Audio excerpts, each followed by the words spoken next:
Friends, एक छोटा सा सवाल है। हैव यू एवर फेल्ट कि सब कुछ ठीक होते हुए भी दिल कहीं ना कहीं खाली सा लग रहा है।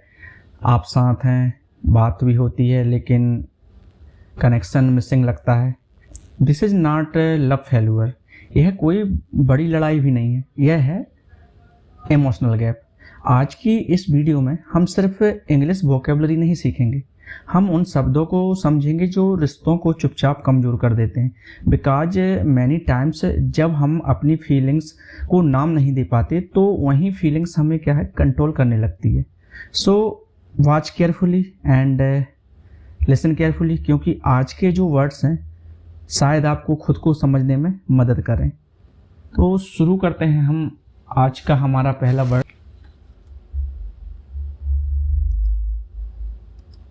फ्रेंड्स, जो हमारा आज का वर्ड है पहला, वो है 91 इमोशनल डिस्टेंस। फ्रेंड्स, जैसा कि आपको अच्छे से पता है कि हम अभी तक 3 पार्ट्स में 90 मैरिज एंड रिलेशनशिप से रिलेटेड वोकेबलरी वर्ड्स डिस्कस कर चुके हैं, और आज हम 91 से लेकर 120 तक के वर्ड्स कंप्लीट करेंगे। तो जो हमारा आज का पहला वर्ड है वो है इमोशनल डिस्टेंस। फ्रेंड्स, यहाँ इमोशनल डिस्टेंस का मतलब होता है भावनात्मक दूरी। जब दो लोग साथ रहते हुए भी दिल से दूर हो जाएं, तब हम वहाँ पर इमोशनल डिस्टेंस का यूज करते हैं, जिसका मतलब होता है भावनात्मक दूरी। जब आप कम बातचीत करोगे तो यह पहला संकेत होगा इमोशनल डिस्टेंस का। यदि अब हम नेक्स्ट वर्ड की बात करें, वो है 92 ड्रिफ्ट अपार्ट। ड्रिफ्ट अपार्ट का मतलब होता है धीरे धीरे दूर हो जाना, मतलब कि बिना झगड़े के धीरे धीरे क्या है, रिश्ते से दूर हो जाना, अलग हो जाना। और फ्रेंड्स, यह जो दूरी है यह थोड़ी सी क्या है, डेंजर टाइप की होती है, क्योंकि यह दूरी जो है दिखती नहीं है। क्या है, जब आप किसी से धीरे धीरे दूर होते हैं तो सामने वाले को क्या है, एहसास नहीं होता है कि आप दूर हो गए हो। तो यह कहीं ना कहीं थोड़ी सी खतरनाक टाइप की दूरी है। तो इसके लिए हम जो वर्ड यूज करते हैं, जब कोई धीरे धीरे दूर हो रहा हो तो उसके लिए हम बोलते हैं ड्रिफ्ट अपार्ट। यदि हम एग्जाम्पल ही देखें, जैसे कि मैं एग्जाम्पल बोलूँ, we didn't fight, we just drifted apart, मतलब कि हम लड़े नहीं, बस धीरे धीरे दूर हो गए। तो इस तरीके से आप अपने कॉन्वर्सेशन में, आपकी डेली लाइफ में जब भी इंग्लिश में सेंटेंस बनाए तो आप इसका यूज कर सकते हैं, ड्रिफ्ट अपार्ट का। अब जो नेक्स्ट वर्ड है हमारा वो है lack of communication. Lack of communication का मतलब होता है बातचीत की कमी। जब बातें क्या है, दिल में ही रह जाएं और हमारे शब्द हैं वो बाहर ही नहीं आए, तो तब हम इस तरह की कंडीशन में यूज करते हैं लैक ऑफ कम्युनिकेशन का, जिसका मतलब होता है बातचीत की कमी। क्या है फ्रेंड्स, जब बातचीत की कमी हो जाती है किसी भी रिश्ते में, तो वो क्या है, वो कमी रिश्ते को क्या है, धीरे धीरे तोड़ देती है। अब जो हमारा नेक्स्ट वर्ड है वो है मिसअंडरस्टैंडिंग। मिसअंडरस्टैंडिंग का मतलब होता है गलत फहमी। बिना पूरी बात जाने किसी बात का जब आप गलत मतलब निकाल लेते हैं, सामने वाले की किसी बात का आप गलत मतलब निकाल लेते हैं, तो कहीं ना कहीं वहाँ पर मिसअंडरस्टैंडिंग क्रिएट हो जाती है। जब भी आप किसी की बात को पूरी तरीके से जाने बिना ही आप सामने वाले से क्या है, झगड़ा कर लें, या जो आपके बीच में रिलेशनशिप है उसमें तनाव पैदा करें, स्ट्रेस पैदा करें, तो तब हम मिसअंडरस्टैंडिंग वर्ड का यूज करते हैं कि कोई गलत फहमी है जिस वजह से ये सब चीज़ें हो रही हैं। तो कहीं ना कहीं रिश्ते में क्या है, मिसअंडरस्टैंडिंग नहीं होना चाहिए। अब जो हमारा नेक्स्ट वर्ड है वो है कोल्ड बिहेवियर। कोल्ड बिहेवियर का मतलब होता है ठंडा व्यवहार, या हम बोल सकते हैं बेरुखा व्यवहार। जब वो क्या है, अपनापन खत्म हो जाए और व्यवहार जो है हमारा सिर्फ फॉर्मेलिटी रह जाए या औपचारिकता मात्र रह जाए, तब वहाँ पर हम बोलते हैं कि सामने वाला हमारे साथ कैसा व्यवहार कर रहा है, कोल्ड बिहेवियर रख रहा है या बेरुखा व्यवहार कर रहा है। अब जो हमारा नेक्स्ट वर्ड है वो है इमोशनल निगलेक्ट। इमोशनल निगलेक्ट का मतलब होता है भावनात्मक अनदेखी करना। साथ रहकर भी क्या है, सामने वाले की भावनाओं की जब हम कदर नहीं करते हैं, तो वहाँ पर हम इस वर्ड का यूज करते हैं इमोशनल निगलेक्ट, जिसका मतलब होता है भावनात्मक दूरी। अब जो हमारा नेक्स्ट वर्ड है वो है 97 इनसिक्योरिटी। इनसिक्योरिटी का मतलब होता है असुरक्षा की भावना होना। इनसिक्योरिटी फ्रेंड्स जब होती है जब हमें किसी को लेकर क्या है असुरक्षा की भावना में अंदर ही अंदर महसूस होने लगती है, खुद को हम कम समझने लगते हैं और रिश्ते के खोने का डर लगा रहता है। तो कहीं ना कहीं वहाँ पर हमको जब अंदर से कुछ डर महसूस हो तो उसके लिए हम यूज करते हैं इनसिक्योरिटी वर्ड का। अब जो नेक्स्ट वर्ड है वो है जेलस। जेलस का मतलब होता है, यहाँ पर चूंकि फ्रेंड्स हम मैरिज और रिलेशनशिप से रिलेटेड वर्ड वोकेबलरी देख रहे हैं तो उसके हिसाब से ही हम उसी सेंस में बात करेंगे। नहीं तो जेलस का मतलब जलन तो होती है, लेकिन जेलसी कई चीज़ों में हो सकती है, लेकिन चूंकि हम यहाँ पर रिलेशन से रिलेटेड वोकेबलरी लाए हैं तो यहाँ पर उसी सेंस में बात करेंगे। तो जेलसी का मतलब होता है जलन। जब आपके अंदर एक इस प्रकार से डर बैठ जाए कि जो आपका पार्टनर वो कहीं किसी और का ना हो जाए, तो जो हमारे अंदर इमोशंस उत्पन्न होते हैं तो उससे हम जेलसी बोलते हैं।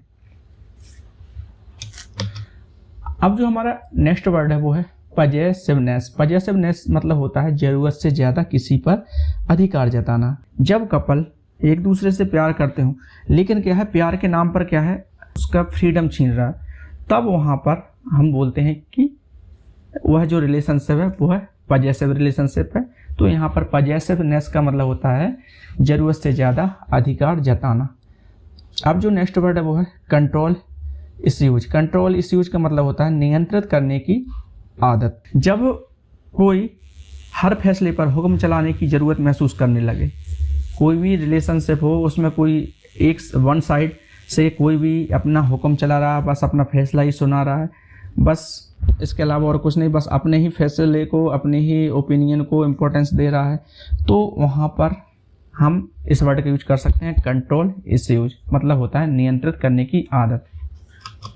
अब जो नेक्स्ट वर्ड है वो है ओवर थिंकिंग। ओवर थिंकिंग मतलब होता है जरूरत से ज़्यादा सोचना। मतलब छोटी सी बात को क्या है दिमाग में बहुत ही ज़्यादा बड़ा रूप दे देना, उस चीज़ को बार बार सोचते रहना।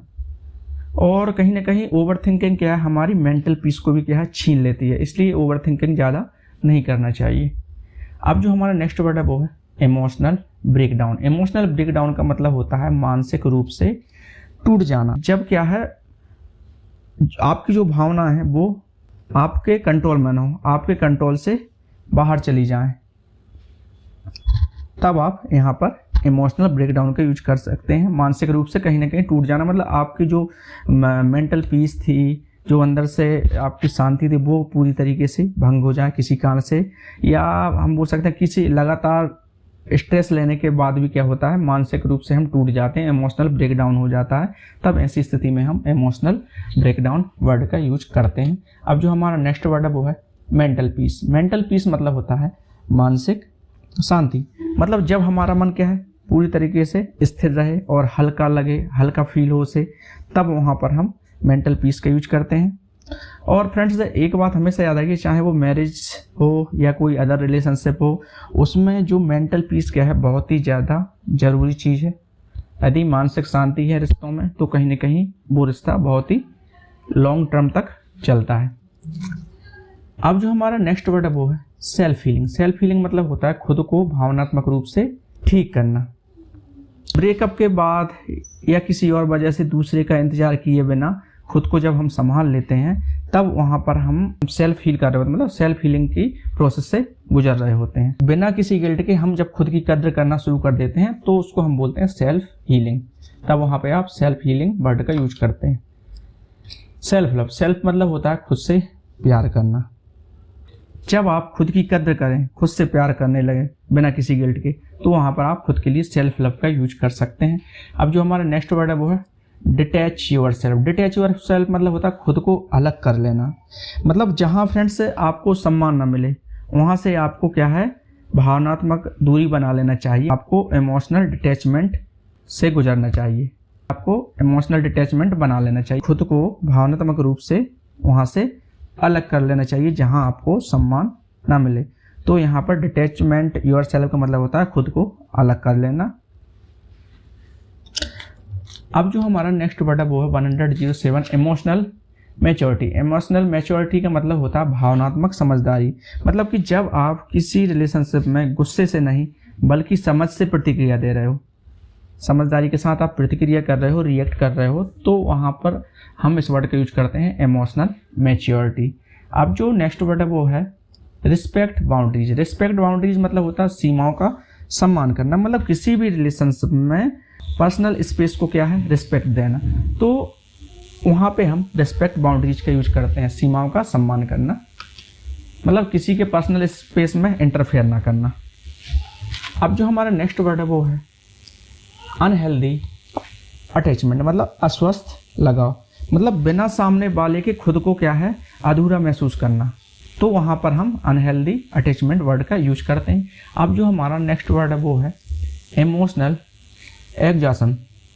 इमोशनल एग्जॉशन का मतलब होता है फ्रेंड्स भावनात्मक रूप से क्या है, थकान या भावनात्मक रूप से थक जाना, मतलब बार बार क्या है किसी रिलेशनशिप में सहन करते करते क्या है अंदर से क्या वो पूरी तरीके से खाली हो जाना, पूरी तरीके से थक जाना, मतलब किसी रिश्ते को ज़बरदस्ती सहन करते करते आप थक जाएं, इमोशनल एग्जॉशन होने लगे, तो वहाँ पर आप इस वर्ड का यूज करिए इमोशनल एग्जॉशन।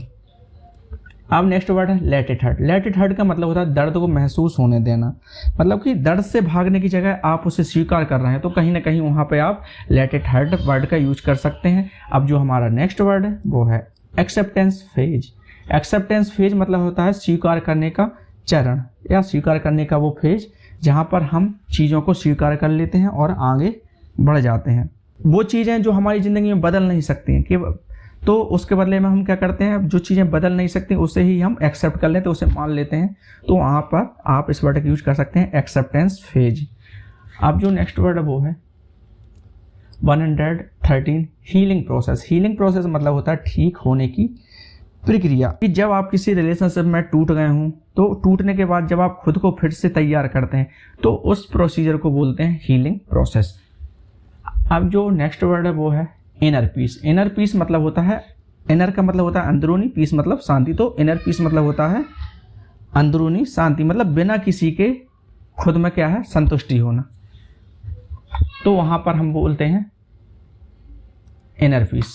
अब जो नेक्स्ट वर्ड है वो है पर्सनल ग्रोथ। पर्सनल ग्रोथ मतलब होता है व्यक्तिगत विकास, मतलब जब कोई व्यक्ति किसी रिलेशनशिप में दर्द से कुछ सीख कर बेहतर इंसान बनने का प्रयास करता है, तब वहाँ पर हम पर्सनल ग्रोथ का यूज करते हैं। क्योंकि फ्रेंड्स यहाँ पर हम मैरिज और रिलेशनशिप से रिलेटेड वोकेबलरी डिस्कस कर रहे हैं, इसलिए उसी के सेंस में मैं आपको यहाँ पर उसको डिस्कस कर रहा हूँ।